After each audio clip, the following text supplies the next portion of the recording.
小鸟和基普去十五，小鸟觉得好多了，基普觉得好多了。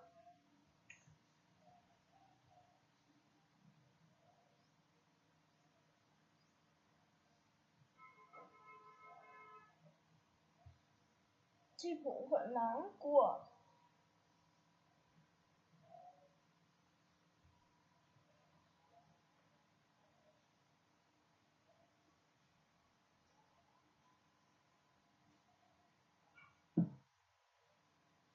他把比赛笔记本放在了自己的手机上。他回到自己的洞里。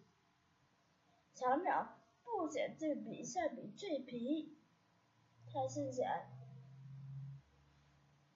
他想要面汤、蛋汁和茶。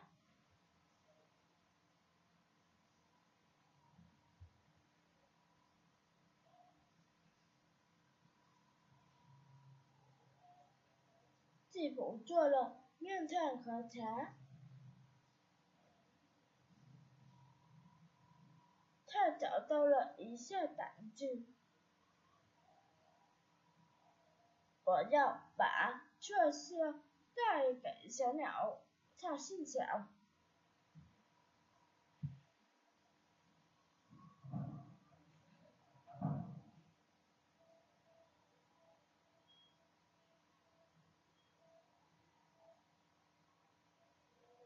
你好，小鸟，基普说。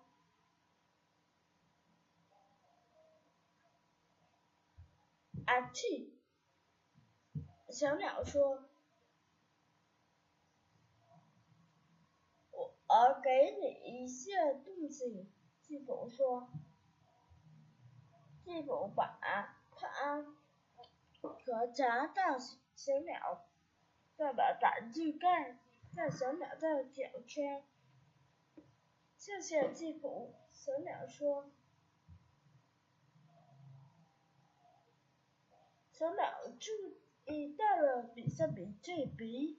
哦，小鸟说，这个比赛笔记本也是给我的吗？基普很惊讶。是的，基普说。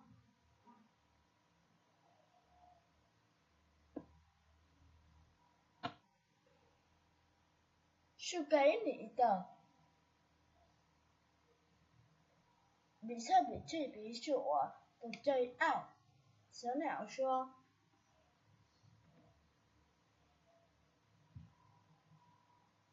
你知道我喜欢什么，基普？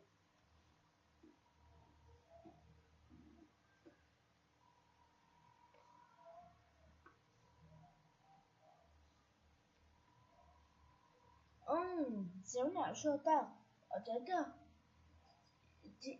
已经好多了。基普笑了，他也感觉好多了。